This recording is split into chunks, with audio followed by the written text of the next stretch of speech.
and this is going to be the first episode of TBR Takedown. I'm actually really kind of liking this. Oh my god. This is not my final thoughts. My god. I read The Last Word by him and I really, really liked that story. What? What?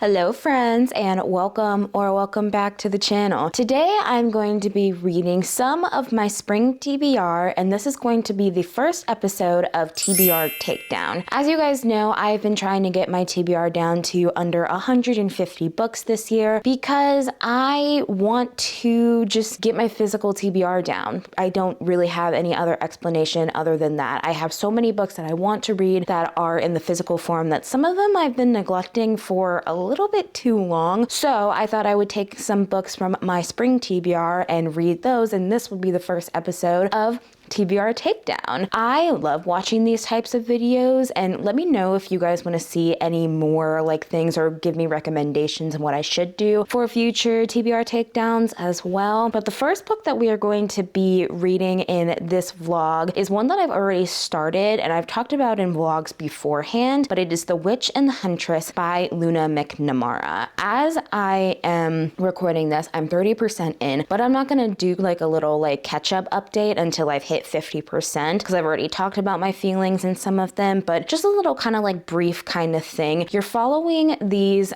two characters. Technically, you're following three different characters. You're following Medina, Alta Latina. I can't remember how you pronounce her name, and then you're following Jason. They are people within Greek mythology and Greek like retellings and such. It's basically a Greek retelling, but make it sapphic between Medea and then another woman that I honestly cannot remember how to pronounce her name, honestly. But it's kind of a sapphic reimagining of that. Medea is basically trying to get out of her home country because her father is a tyrant, and she sees her way out through Jason and his companions pretty much. And the other woman is a companion of Jason's as well too. And so far I am enjoying it, but like I said, I'm going to keep it a little bit like brief. We're going to read together as well too. It is an art copy because it is coming out on April 21st, which after this you should be able to get it and such. I was able to get a early copy thanks to NetGalley. Again, thanks to NetGalley for giving me that early copy. And if you guys don't know, I'm a little bit into Greek mythology, but the two books that I've read, which is The Song of Achilles and Circe, were both 3 stars, and I didn't mind them that much. It was definitely like a slow start, and the writing I definitely had to get used to, you know? And I read that when I was first reading, so I didn't really quite understand where the writing was coming from. But with The Witch and the Huntress, I'm actually really enjoying the writing style and just things like that, you know? But we are going to pick up a little bit of The Witch and the Huntress, and then after we're done with that, do my halfway check-in, and then we will more than likely finish up the book. I'm hoping either tomorrow, we're starting this on a Sunday, which hopefully we're gonna either finish it on Monday or on Tuesday, because this week I kind of have a little bit of like a busy-esque schedule. Not completely, you know. I've got some editing I need to do. I've got some other things as well too, but I really want to get this done because there are so many other books on my spring TBR that I really, really want to read. So I'm going to try and get this done as well too. So yeah,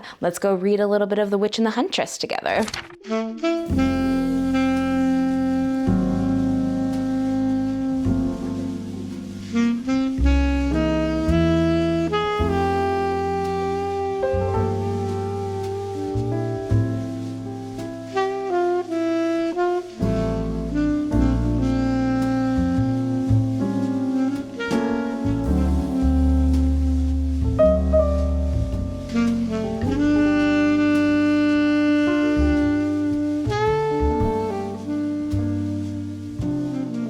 All right, I have officially made it to at least 50%, well, 51% if we're going to be specific, of The Witch and the Huntress by Luna McNamara. And honestly, I'm actually really kind of liking this. I'm liking the way that this is structured. I'm liking the way that it is like written and worded out and such, which for some reason I've always just had an interesting thing with Greek mythological retellings, especially with the Song of Achilles and Circe not being my favorite things to read in the entire world. But I don't really even remember too many of the intimate details of those books. So maybe if I reread them again, I would probably have a similar reaction to this, but I'm really liking this story. I like that we are in Medea, Jason, and Altathena. That's how you pronounce her name and such. Altathena in her point of view and everybody else's point of view as well too. Like those three are our three main characters with this. And it's really kind of interesting reading from Medea and Altathena's because they are in first person while Jason is kind of in third person in a way. So he's a little bit kind of like distanced away from us. And honestly, this is one of the first Greek mythological books where I don't really feel it slowing down, but also I'm in that same thing of where nothing is happening, but also a lot is happening. I don't know if anybody else feels this way about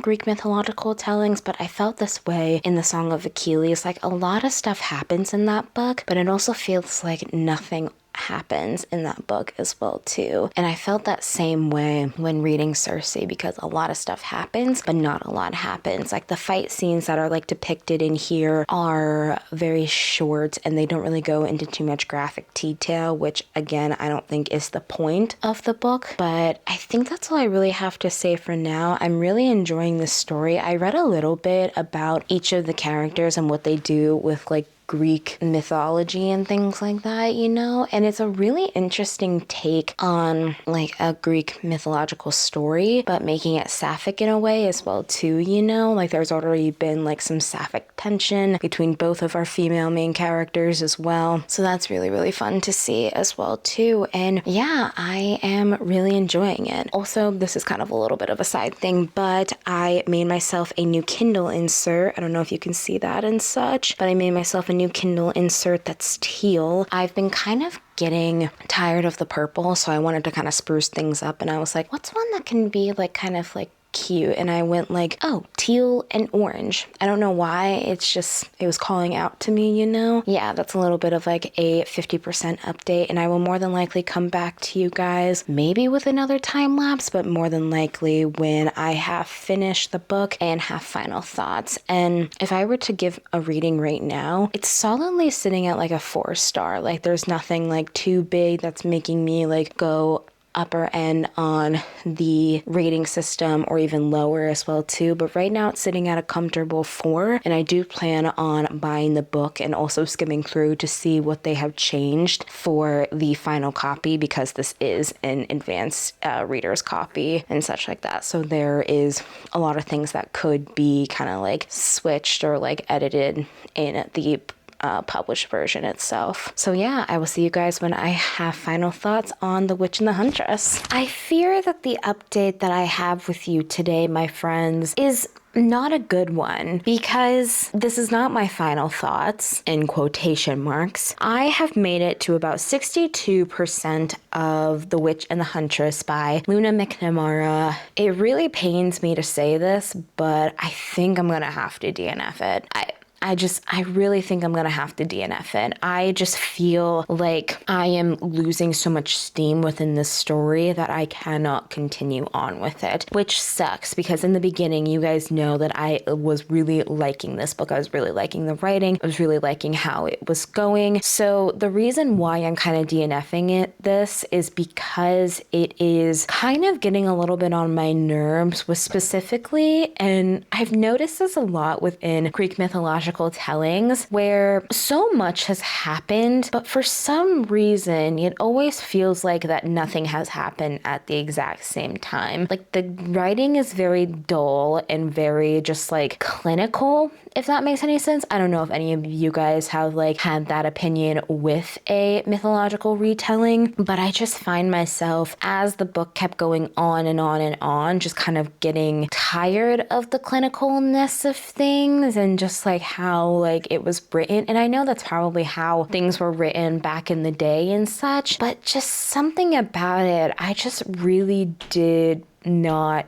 enjoy that much. It was something where I was just like, it didn't feel right, if that makes any sense. I don't know if I'm ever going to pick it up again. I think this is going to be just like a full-blown DNF to where I don't think I'm going to pick it up again, which sucks because I really thought I was going to enjoy this story. And even though it is technically kind of considered a sapphic reimagining, there's only one instance where the two female leads in this have kissed and nothing else with that has happened. And I know there's probably more as you go on with the story, but I just don't really care to read on and such, you know? So I have officially decided to DNF The Witch and the Huntress, which kind of is a little bit of a bad rep for the video, but hopefully we can get this back on track. But the next book that I think I'm going to pick up, well, I'm for sure going to pick up after this, is Her Last Breath by Taylor Adams. This is Taylor Adams' most latest release, and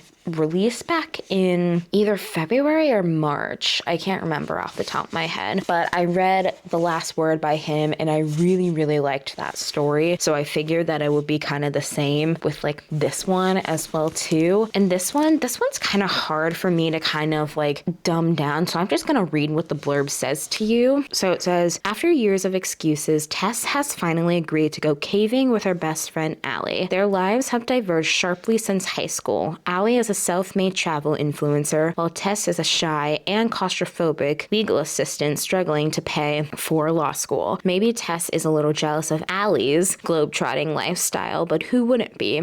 As Tess and Allie descend into the depths, they realize they're not alone. A stranger who claims to be a fellow caver harasses them. Confident and take-no-shit Allie insults the guy and he retaliates. Soon, Tess is trapped inside a narrow crawl space hundreds of feet underground, fighting to stay alive. 24 hours later, as a hospitalized Tess recounts her harrowing story of survival, the detective interviewing her shares new and shocking secrets about Allie's true past. Together, they begin to suspect the brutal attack wasn't so random after all. Who is Allie really? Why did this man target them? And did Tess really leave the danger behind when she escaped the cave? Now, also, I think I've talked about this as well too, but I personally will never go caving in my entire life. I don't get why anybody would be caving. I'm not claustrophobic by any means, but just being underground and not being near the surface without any type of like gear and things like that scares the hell out of me. But I know that this is probably going to be a really, really good book. It's also really kind of short. I didn't realize how short this book was until I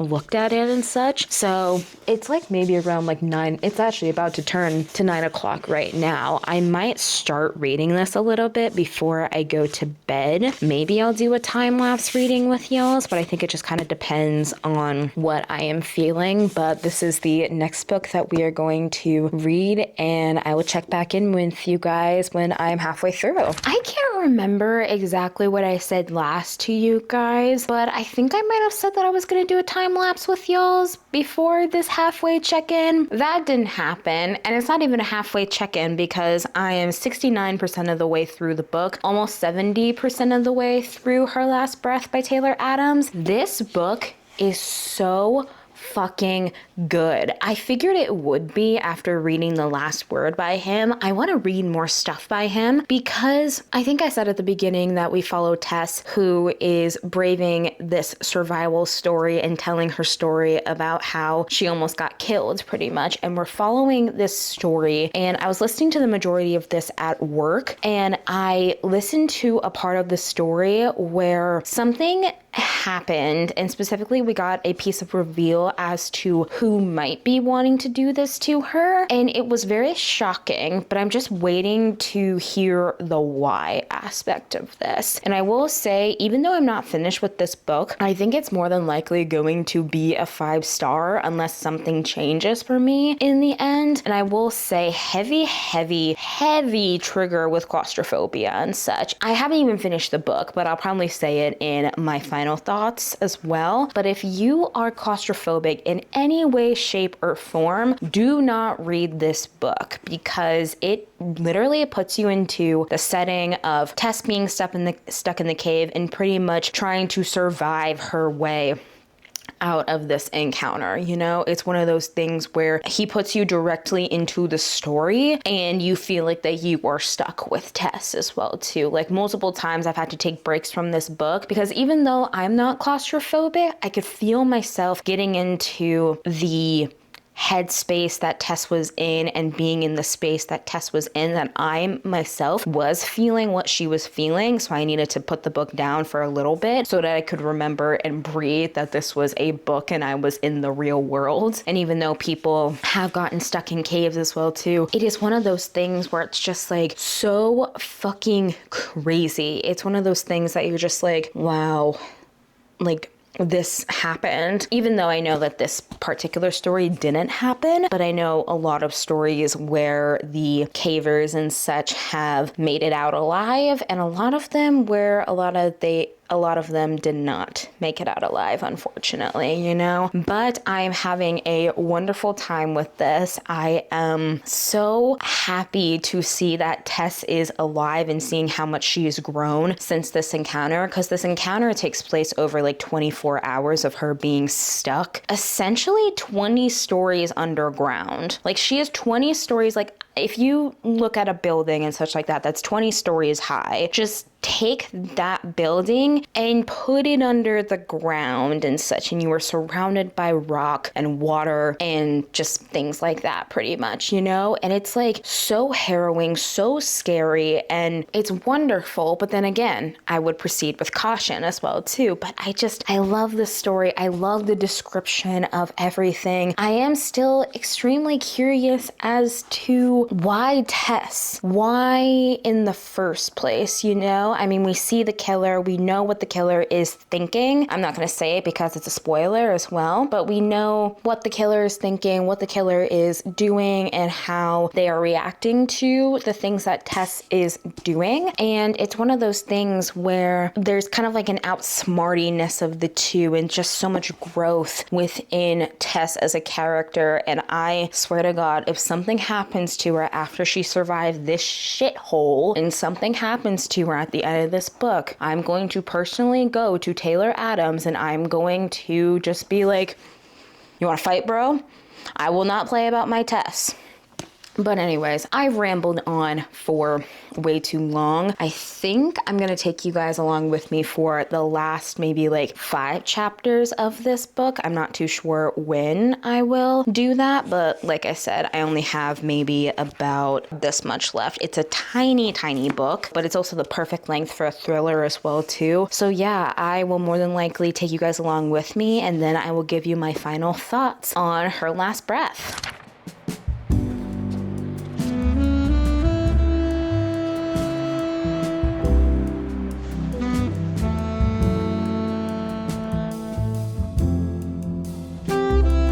Oh my god. My god. Oh my god. What? What? Oh my god, that's crazy. Oh my god, that's crazy. He's done it again.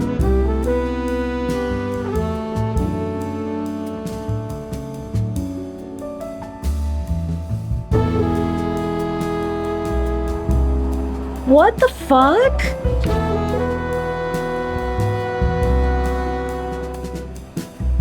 No. Oh my fucking god.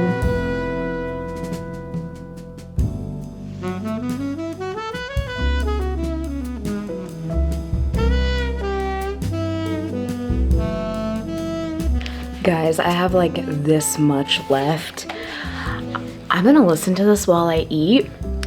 I genuinely am just like so scared. I'm so scared about what's gonna happen right now. You know, we are in such a precarious situation that we're just like, oh my god, this is just, it's insane. So insane.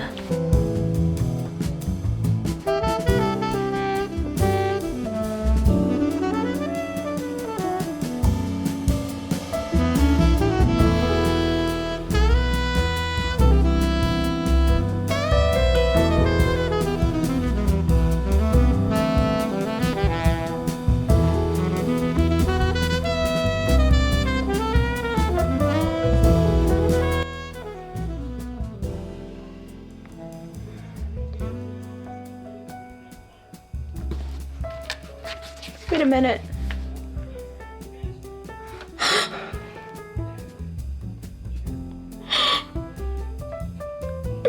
Yes.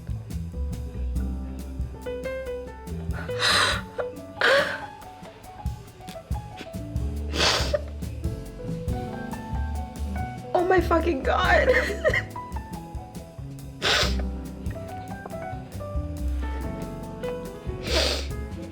What the fuck? Why do books keep trying to make me fucking cry? Thank fucking God. I feel like I can fucking breathe again.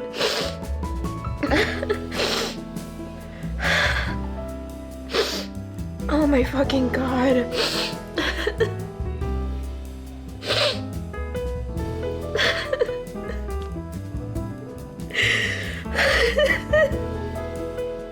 Okay, well, I'm a little bit all over the place right now. I just realized my camera's kind of crooked. But, okay, I'm a little all over the place right now, so I think I'm gonna do my final thoughts tomorrow morning when I have a little bit of a clearer fucking head, to say the least.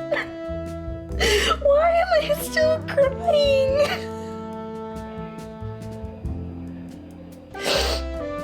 I'm so happy. God, I'm so happy. God, I'm so happy. That's fucking insane, bro. That's fucking insane. Okay, friends, now that I've come back to you without like streaking tears in my eyes, I'm gonna do my final update on Her Last Breath by Taylor Adams. 6 stars. I think this is honestly better than The Last Word by him. I cried a lot more in this one than I did when reading the ending of The Last Word. Because, I mean, I really liked the way that The Last Word was structured, but I wasn't fully connected to the characters. This one, I was fully, and I mean fully connected to the characters. I was completely just sobbing my eyes out and such. And I also want to say a specific fuck you to a certain person within this book. And for people who have read the book, you'll know exactly who I'm talking about when it comes to this. But kind of starting from the beginning with the structure of the book, you kind of follow the structure of Tess basically recounting her story of surviving the cave while also getting Tess's POV of what happened within the cave itself. And you're kind of following these different people as well too throughout the cave, attack and subsequently rescue as well too. It literally says that on the blurb, so it's not a spoiler as to like somebody does get rescued, you know?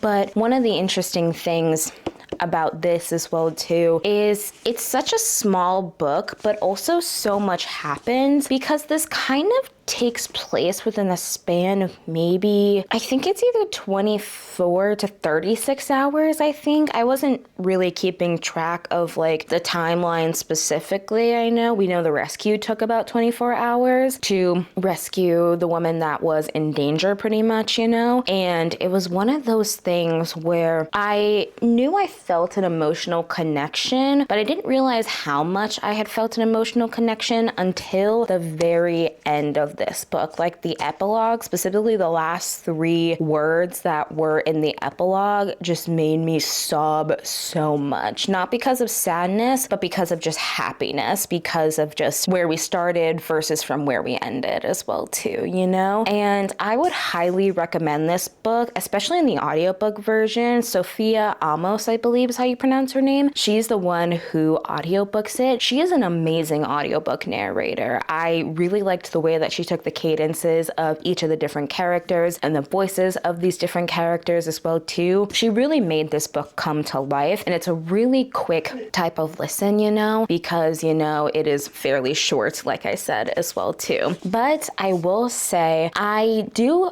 highly recommend this book, but if you are at all very sensitive to descriptions and specifically have claustrophobia or don't like being in small spaces yourself, don't read this book, because honestly, I could see it triggering a bunch of people. Like, I had to take a couple of breaks when I was reading this book, because even though I'm not claustrophobic in nature, I just personally would not put myself into a situation where I am in a cave system like the cave system in this, which I believe was called the Devil's Staircase. I don't know if it's a real cave system. I kind of want to look it up and see if it was, but yeah, 6 stars all around. Again, one of the best thrillers that I have read, and honestly, I think this tops The Last Word by him. I knew that I loved his writing style from reading The Last Word, but he just does such a good job at descriptions and putting you into the story. Like, I felt like that I was trapped alongside the girls within the story as well too. I felt that I was very trapped alongside them while they were just stuck underground, you know? And then said again as well too, look up trigger warnings of claustrophobia and things like that as well too. If you do have claustrophobia, stay clear of this book, but if you don't mind